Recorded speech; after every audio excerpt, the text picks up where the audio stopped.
Yung preparation nila, no? Ng staging para sa roof deck. So, naka-prepare na, no? Halos sa mga runner ng beam. Kapag na sila, no? Ayan. So, ayan, no? Yung sa mga runner ng bottom ng beam, no? Kabila.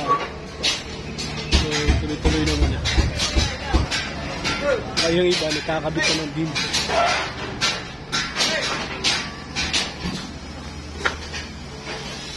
Mukhang kaya po rin. Diba? Mukhang kaya.